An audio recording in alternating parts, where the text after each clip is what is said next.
Alright, Schlockmeister fans, continuing with the Christmas movies, it's time for Christmas Evil. Let's check out and see what Harry's up to. Our film starts out in 1947, Christmas Eve.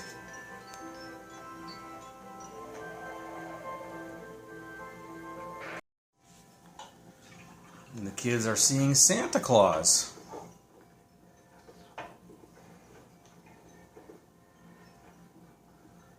Doing all the normal Santa things.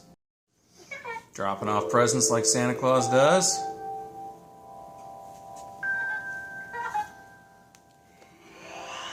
What the hell? Later on that night, they hear a commotion downstairs. They go look again, and Santa Claus is seducing Mom. What the hell? This is going to be traumatic. Of course, what they don't know is that's really Dad, but they don't know that.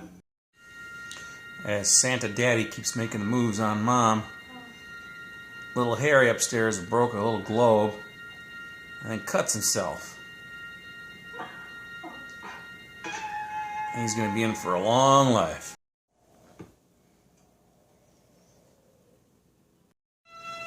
"33 years later, Harry is now a grown-up adult, but he's still a little traumatized from what he saw as a kid, and he's clearly got some Santa issues. Now this is disturbing. Harry is spying on all the kids in the neighborhood. Does he love it? Such a sweet baby. I wasn't joking. He's keeping a list.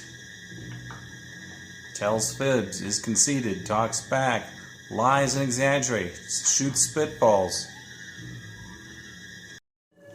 Harry actually works for a toy factory, but he's losing his mind.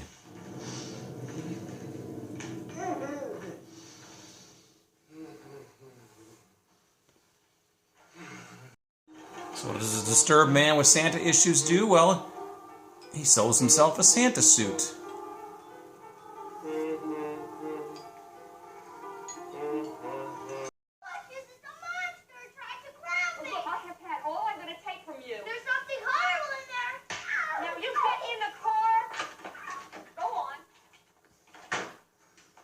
Santa Harry was hiding in the bushes.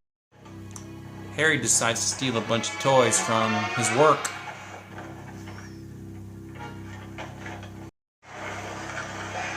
Looks like Harry is going to play Santa Claus.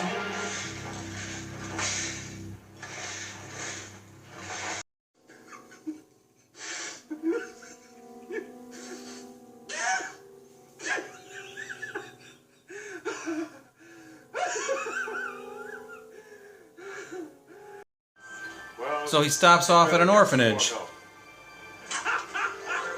as Santa.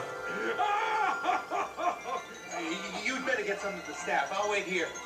Can I ask who donated all this? Some people who didn't realize how generous they could be. Something for you. I have superlative taste.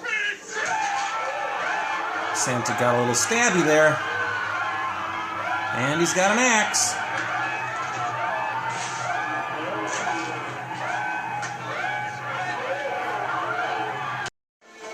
And Santa stops by this place where there's a party going on, and somehow he gets involved with it.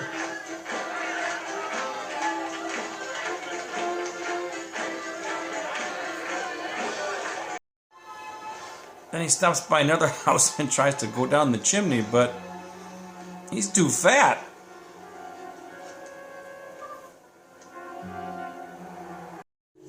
He comes to his senses and decides to break in through a window instead.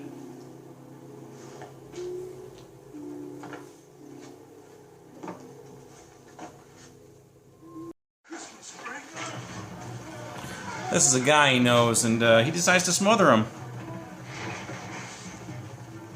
This is a coworker of his, I believe, who conned him into working for him one night.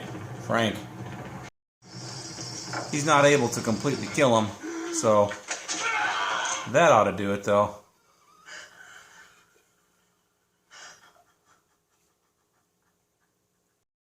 So the police now know there's a killer Santa on the loose, so they go and round up a bunch of Santa Clauses. Am I the only one who realizes they all look alike? Gift list. He's making a list, checking it twice. Gonna find out who's naughty or No, it wasn't any of these. So they don't have to Santa make meets some decisions kids in the street, gives them some Themselves. presents, and Get away from him or I'll rip your guts out. these people know that he's a bad Santa Claus, but they protect him anyway. The kids do. Eventually, Harry's on the run. Like the movie Frankenstein. The citizens have torches now, and they're going to chase him through the streets.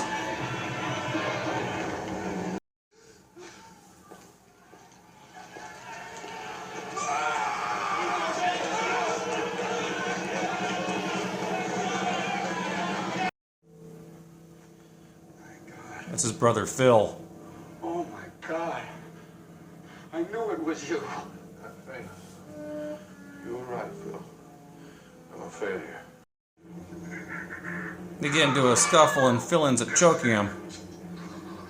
Phil's wife Jackie's played by Diane Hull from The Fifth Floor. Anyway, he chokes Harry into unconsciousness here. Then he drags him outside and throws him back in the van. I'm not sure why. But Harry wakes up.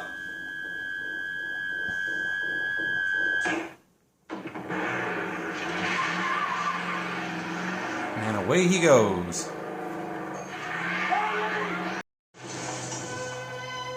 Phil chases him down, and then Harry ends up driving off a bridge.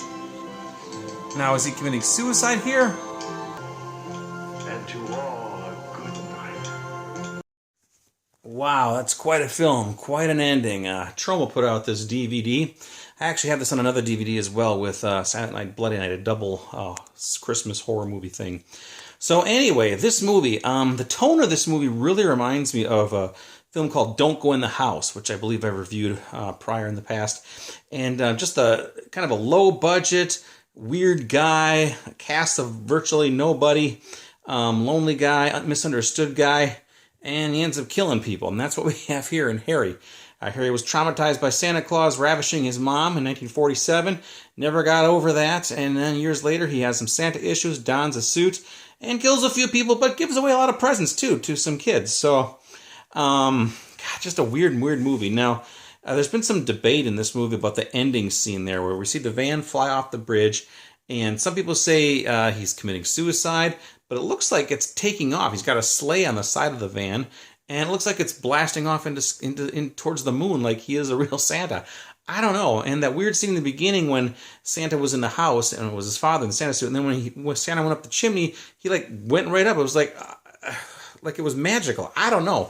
Strange movie. Now, anyway, came out in 1980, and same year as To All a Good Night, which came out, which also featured a killer in a Santa Claus suit. 4 years later, when Silent Night, Deadly Night came out, people were up in arms over that one with a Killer Santa on the loose, but Killer Santa had been done before many times. Even in the movie Vault of Horror, I think it was Vault of Horror, which had one of the stories in that one was a guy in a Killer Santa suit. So anyway, I don't know what those women had a bug in their ass for over that one. But anyway, Christmas Evil. John Waters says this is his favorite Thanksgiving / holiday / Christmas show to watch, and I get it. It's got a weird tone to it, but it's kind of entertaining. Like I said, no nudity. There obviously is some gore. There's a guy who gets stabbed in the eye. Eye pain always bugs me. Nobody of any renown in this movie, with the exception of Diane Hull, the only person I really recognize. I know her from The Fifth Floor, another movie I reviewed also, which came out 2 years prior to this. So anyway, I believe this is available in a couple different versions. This may be available on a Blu-ray. I'm not sure. I'll leave a link down below to Amazon to if there is a Blu-ray, I'll have it on there for you. Otherwise, I'll just have the DVD for it. Again, it's available in a couple compilations as well. And this one was actually sent to me by my pal Mark Black, who is now deceased. So thank you, Mark, for that. But yeah, so anyway, it's Christmas Evil, and it's that time of the year, right? So Merry Christmas, Christmas Evil. Let me know what you think about it. Leave some comments down below. Go watch us. You know what? The director's name is Lewis Jackson. I should say he never really considered this a slasher film. He considered it more like a Frankenstein movie. And the end of the movie is kind of like that, obviously, with this misunderstood guy wandering through the streets, and the citizens have torches, and they're chasing him in 1980. Yeah, so anyway, check it out. Leave some comments. Christmas Evil. Watch it. Bye.